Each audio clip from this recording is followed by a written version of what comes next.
Hello विद्यार्थीगण, मैं S के कश्यप आप तमाम विद्यार्थी का स्वागत करता हूँ। आइए सिविल टेस्ट कोर्ट का जो कि बेहद ही आकर्षक, बेहद ही सामाजिक रूप से प्रतिष्ठा का पद होता है, इस पद के लिए आप अपनी मुकम्मल तैयारी को अंजाम तक पहुंचाएं। तो टेस्ट नंबर 1 का पहला जो क्वेश्चन आपके सामने है वो क्वेश्चन कहता है कि निम्नलिखित इजराइल के साथ निम्नलिखित में से कौन सी देश की सीमा साझा करते हैं। इजराइल जो एक स्वतंत्र देश के रूप में 1949 में अपने आप को स्थापित करता है, अपना धार्मिक क्षेत्र जहां से उसकी धर्म यहूदी धर्म की शुरुआत होती है, उस धार्मिक स्थान को केंद्र बनाकर इजराइल, और चूंकि उस धार्मिक स्थान पर इस्लामिक सभ्यता के काल में अधिकार हो चुका था, तो इस्लामिक सभ्यता के उस क्षेत्र से अपने क्षेत्र को मुक्त कराता है। अब किसी का अधिकार वाले क्षेत्र को जब पुनः वापसी करता है, वहां का अधिकार वाले लोगों को उसको नागवर गुजरता है। इसलिए वो अपने पड़ोसी देशों के साथ, विशेषकर इस्लामिक सभ्यता के साथ उसका निरंतर संघर्ष चलता रहा। विगत वर्षों में संघर्ष में कुछ कमी लाने का प्रयास किया गया, लेकिन एक बार हमास के साथ संघर्ष ने उसको और वृद्धि कर दिया। तो अब लेबनान, सीरिया, तुर्की से उसका तुर्की से जो है कहीं भी उसका सीमा नहीं मिलती है। तो पहला विकल्प है लेबनान, सीरिया, जॉर्डन और मिस्र। पहला जो आपका है लेबनान, सीरिया, जॉर्डन और मिस्र। लेबनान, सीरिया, जॉर्डन और मिस्र की सीमा मिलती है इजराइल से। इजराइल एक यहूदी धर्मावलंबियों का देश है। अभी निरंतर उसका हमास के साथ संघर्ष चल रहा है। प्रश्न संख्या 42 कहता है सर्वप्रथम राष्ट्रपति शासन का प्रयोग निम्नलिखित में से किस राज्य में किया गया। राष्ट्रपति शासन अनुच्छेद 356 कहता है यदि राष्ट्रपति को राज्यपाल या किसी अन्य विश्वसनीय माध्यम से, राज्यपाल या विश्वसनीय सूत्रों से ज्ञात हो, राज्यपाल या विश्वसनीय सूत्रों से ज्ञात हो कि राज्य में विधि के अनुसार शासन चलाना संभव नहीं है, राज्य में विधि के अनुसार शासन चलाना संभव नहीं है, तब राज्य में राष्ट्रपति शासन लागू किया जाता है। राष्ट्रपति शासन लागू किए जाने के 60 दिनों के अंदर संसद के दोनों सदनों से मंजूरी मिल जानी चाहिए।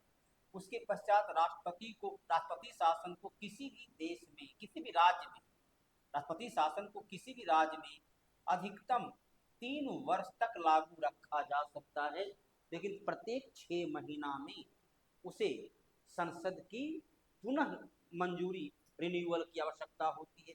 सर्वप्रथम 1951 पंजाब में राष्ट्रपति शासन लागू किया गया। अब तक सर्वाधिक 10 बार उत्तर प्रदेश और मणिपुर में राष्ट्रपति शासन लागू किया गया। बिहार में भी 8 बार राष्ट्रपति शासन को लागू किया जा चुका है। राष्ट्रपति शासन जब राज्य की संवैधानिक तंत्र विफल हो जाता है, जब राज्य की विधि व्यवस्था फेल हो जाती है, तब राष्ट्रपति शासन लागू किया जाता है। तो पहला राज्य कौन रहा? पंजाब, अर्थात आंसर क्या हो गया? बी। आंसर हो गया बी। उत्तर प्रदेश में सर्वाधिक 10 बार लागू किया गया है, बिहार में भी 8 बार लागू किया गया है।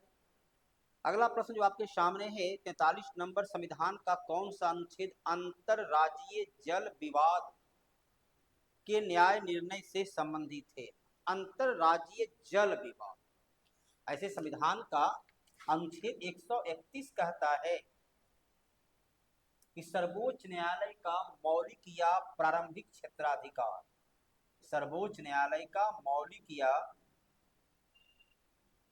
प्रारंभिक क्षेत्राधिकार, वैसा मुकदमा, वैसा विवाद जो सीधे सुप्रीम कोर्ट में जाता है, ये लिखता है 2 या 2 से अधिक राज्य के बीच का विवाद हो, केंद्र सरकार राज्य सरकार के बीच का विवाद हो, लेकिन 2 या 2 से अधिक राज्य के बीच यदि नदी जल बंटवारा विवाद है, तो ये सुप्रीम कोर्ट में सीधे मुकदमा नहीं जाएगा, ये मुकदमा सुप्रीम कोर्ट में प्रत्यक्षतः नहीं पहुंचेगा, बल्कि ये मुकदमा जो है या तो हाई कोर्ट में या न्याय के क्षेत्र में जो होता है अधिकरण अनुच्छेद 323 ए के आधार पर, अनुच्छेद 323 ए के आधार पर न्यायाधिकरण का गठन किया जाता है, जो उच्च न्यायालय के समकक्ष होता है, वहां मुकदमा जाता है। अब यहाँ आपके सामने जो विकल्प है उस विकल्प को देखिए।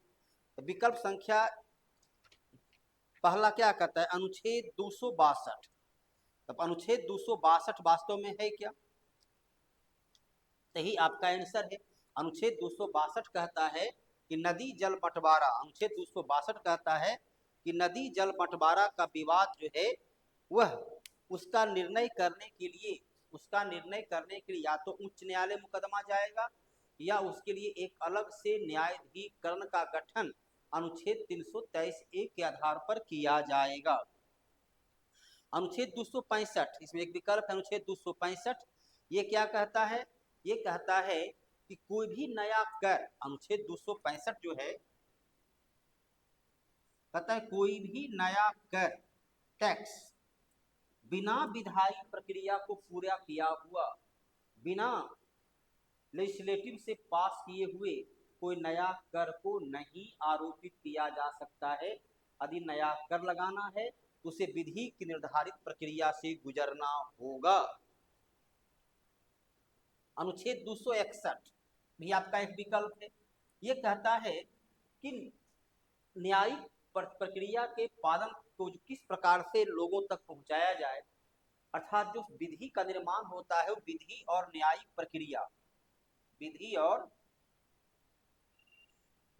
प्रक्रिया का इस प्रकार से समायोजन हो कि दोनों को व्यवहार में लागू करने में कोई कठिनाई नहीं हो। इसके अलावा कौन विकल्प आपका है, अनुच्छेद 263। अनुच्छेद 263 कहता है कि अंतरराज्यीय परिषद, इंटर स्टेट काउंसिल, अंतरराज्यीय परिषद राष्ट्रपति अनुच्छेद 263 के आधार पर केंद्र और राज्य के बीच विवाद के समाधान के लिए, केंद्र राज्य के बीच संवैधानिक विवाद के समाधान के लिए अंतरराज्यीय परिषद का गठन करेगी, जिसका गठन पहली बार 1990 में हुआ और इसका अध्यक्ष प्रधानमंत्री होता है, सभी राज्य का मुख्यमंत्री इसका मेंबर होता है। आंसर क्या हो गया, आंसर 43 का हो गया ए, अनुच्छेद 43 का हो गया ए, अर्थात अनुच्छेद 262। अभ्युदय समाचार पत्र के संपादक थे, अभ्युदय अर्थात समाचार पत्र है। अभ्युदय समाचार पत्र जो है इसका संपादन किए थे पंडित मदन मोहन मालवीय। तो पंडित मदन मोहन मालवीय एक अभ्युदय और एक लीडर, ये दो समाचार पत्र का संपादन पंडित मदन मोहन मालवीय के द्वारा किया गया। अभ्युदय जो है 1907 में और लीडर 1916 से प्रकाशित किया गया। पंडित मदन मोहन मालवीय इतिहास के पन्नों पर बनारस हिंदू विश्वविद्यालय के लिए जाने जाते हैं। बनारस हिंदू विश्वविद्यालय के संस्थापक 1916 ईस्वी में सरस्वती पूजा के दिन उसका उद्घाटन किया गया था, उसे पंडित मदन मोहन मालवीय के प्रयास से। चलिए इसमें और विकल्प क्या क्या है, और विकल्प है महात्मा गांधी कई अखबार का प्रकाशन किए।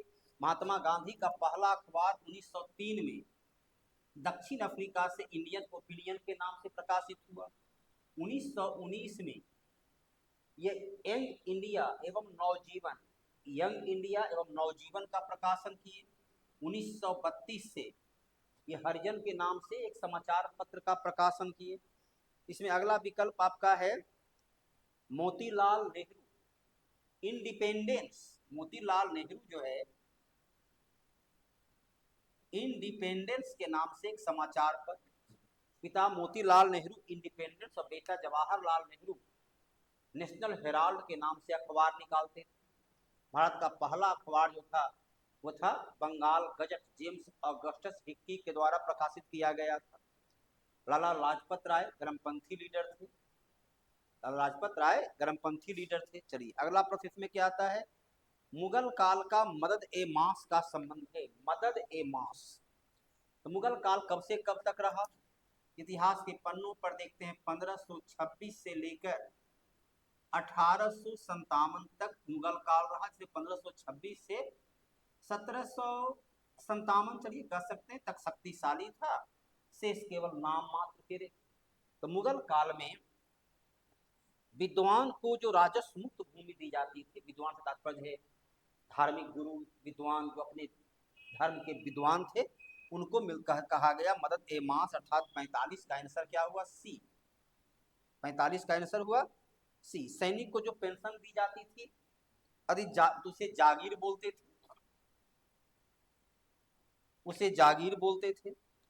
धार्मिक कर तो कर का ही क्षेत्र था, सिंचाई पर अतिरिक्त सहायता ऐसा कुछ है नहीं। 1857 को विद्रोह को हिंदू मुस्लिम षड्यंत्र कहा। 1857 के विद्रोह की शुरुआत कब होती है? ये विद्रोह की शुरुआत होती है 10 मई 1857। कहां से हुआ? तो विद्रोह की शुरुआत होती है मेरठ से। इस विद्रोह के बारे में अलग अलग विद्वानों ने अलग अलग विचार दिए। बीडी सावरकर ने इसे प्रथम राष्ट्रीय स्वतंत्रता संग्राम, प्रथम राष्ट्रीय स्वतंत्रता संग्राम बीडी सावरकर के द्वारा कहा। यहाँ पर जो विकल्प आपके सामने है, चलिए, सीले और लॉरेंस ने इसे सिपाही विद्रोह कहा। सीले और लॉरेंस ने इसे सिपाही विद्रोह कहा। और टी आर होम्स ने हिंदू मुसलमानों का ईसाइयों के विरुद्ध, चलिए आंसर है हिंदू मुसलमानों का ईसाई के विरुद्ध धर्म युद्ध कहा गया। और आंसर आपका होता है आउटरम एवं टेलर। आउटरम एवं टेलर ने इसे आउटरम एवं टेलर के द्वारा इसे कहा गया हिंदू मुसलमानों का षड्यंत्र, हिंदू मुसलमानों का षड्यंत्र कहा गया। जबकि अन्य तीनों का भी आपका हो गया। सीले और लॉरेंस ने इसे सिपाही विद्रोह कहा। टी आर होम्स के द्वारा कहा गया धर्म युद्ध के नाम दिया गया। वीर सावरकर इसे प्रथम राष्ट्रीय स्वतंत्रता संग्राम कहे। और एवं टेलर आपका आंसर हो गया। किसके सुझाव पर बिहार में गोलघर का निर्माण कब हुआ?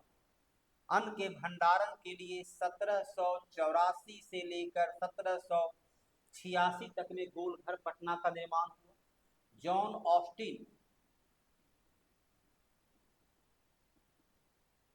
के देख रेख में इसका निर्माण पूरा हुआ।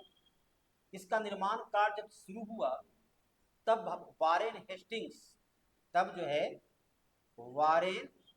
हेस्टिंग्स बंगाल के गवर्नर थे। और जब निर्माण कार्य पूरा हुआ तब लॉर्ड कार्नवालिस निर्माण कार्य जब पूरा हुआ तब लॉर्ड कार्नवालिस बंगाल का गवर्नर बनकर सामने आ चुका था। अब यहाँ पर जो है कहता है कि किसके सुझाव पर गोलघर का निर्माण किया गया। अब चूंकि यहाँ विकल्प में न तो जॉन ऑस्टिन का नाम है, न ही कार्नवालिस का नाम है, न ही वारेन हेस्टिंग्स का नाम है। वे हैं सर जॉन सोर जो एक ईस्ट इंडिया कंपनी का एक अधिकारी था। उसके सुझाव पर इसका निर्माण अन्न भंडारण के लिए, अकाल से निपटारा के लिए इसका निर्माण किया गया था। तो सर जॉन सोर थे, अर्थात आंसर हो गया ए। कौन सा बल प्रकृति में सबसे शक्तिशाली बल माना जाता है? अब देखिए शक्तिशाली बल, चाहिए आपके यहाँ पर जो बल है अस्थिर विद्युत बल, हर देखिए यहाँ पढ़ रहे हैं तो कहीं कहीं विद्युत बल का उपयोग होता है। चुंबकीय बल, पृथ्वी में चुंबकत्व का बल पाया जाता है। घर्षण बल, किसी घर्षण से बल। लेकिन नाभिकीय बल, परमाणु ऊर्जा अभी तक का सबसे खतरनाक, सबसे अधिक शक्तिशाली। जब एक विस्फोट होता है तो वहां पर एक निश्चित सीमा के अंदर जितना तक उसकी क्षमता है सभी कुछ जलकर राख हो चुका होता है, वहां कुछ शेष बचता ही नहीं। तो नाभिकीय बल, परमाणु बल, ये सबसे शक्तिशाली बल के रूप में इसकी पहचान की गई है। 6 अगस्त 1945 को हिरोशिमा और 9 अगस्त 45 को नागासाकी में एक छोटा सा परमाणु बम का परीक्षण किया गया था। और अब तो उससे कई हजार गुना परमाणु बम बन चुका है। आइंस्टीन को पूछा गया था जब द्वितीय विश्व युद्ध की ये विभीषिका है, तो यदि तीसरा विश्व युद्ध होगा तो क्या स्थिति होगा, जिसमें आइंस्टीन का वक्तव्य था तीसरा विश्व युद्ध की तो कल्पना मैं नहीं कर सकता, लेकिन चतुर्थ विश्व युद्ध जब होगा तो मनुष्य हथियार के रूप में हड्डी और पत्थर का प्रयोग करेंगे, अर्थात पूरी सृष्टि पूरी कायनात का जो है वह विनाश हो चुका होगा, केवल मलबे का ढेर बच चुका होगा। तो सबसे शक्तिशाली होता है नाभिकीय बल, अर्थात 48 का आंसर हो गया बी। सिरका और बेकिंग सोडा की अभिक्रिया से क्या बनता है? सिरका और बेकिंग सोडा की अभिक्रिया से बनता है कार्बन डाइऑक्साइड CO2, जो हमारी वातावरण में 0.03%। CO2 की मात्रा में वृद्धि होने से पूरा विश्व में ग्लोबल वार्मिंग से पूरा विश्व प्रभावित है। वैश्विक उष्णता, क्योंकि CO2 जो है सूर्य के प्रकाश को तो आने देता है, लेकिन प्रकाश से उत्पन्न ऊर्जा को बाहर जाने से रोक देता है। टिड्डी, तितली, बिच्छू, झींगा, ये सब किस प्राणी के आते हैं? चलिए अभी देखिए, शिक्षक का एग्जाम हो रहा है, आप में से यदि कोई भरते हो, वहाँ ये ईवीएस में इस प्रकार का क्वेश्चन बड़े पैमाने पर पूछा जाता है, वहाँ की परीक्षा के लिए बेहद ही उपयोगी भी है। साथ ही यहाँ एक आध क्वेश्चन आपको आ जाता है, वो है आर्थ्रोपोडा। आर्थ्रोपोडा किसको कहते हैं? जो अकेशरुकी होती है, अकेशरुकी प्राणी को आर्थ्रोपोडा की श्रेणी में रखा जाता है। यहाँ जितने भी विकल्प आपके सामने हैं, टिड्डी, तितली, बिच्छू, झींगा, ये सभी उसी श्रेणी में आते हैं।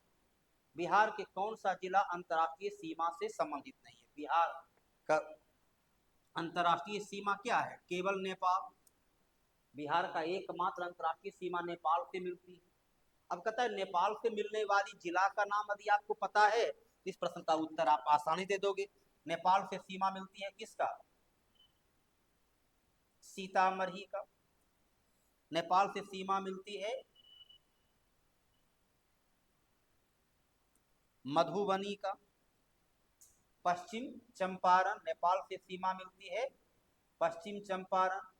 नेपाल से सीमा मिलती है पूर्वी चंपारण। नेपाल से सीमा मिलती है सुपौल। नेपाल से सीमा मिलती है अररिया। नेपाल से सीमा मिलती है किशनगंज।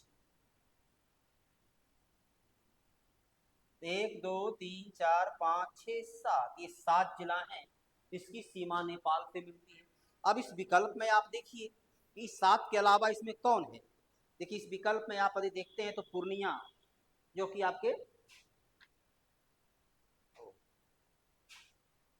इसके अलावा देखिए इसमें क्या कौन है? मधुबनी है, सीतामढ़ी है, अररिया है। स्पष्ट उत्तर क्या हो गया कि पूर्णिया की सीमा जो है नेपाल से नहीं मिलती। नेपाल की कोई पूर्णिया की कोई अंतर्राष्ट्रीय सीमा नहीं। आंसर हो गया 51 का ए। भारत में जिस प्रथम राजनीतिक संगठन की स्थापना 1838 में हुई, उसका नाम क्या था? तो पहली राजनीतिक पार्टी, पहली राजनीतिक दल जो है जिसकी स्थापना किया गया, उस राजनीतिक दल की स्थापना किसने किए थे? उस राजनीतिक दल की स्थापना द्वारिकानाथ टैगोर,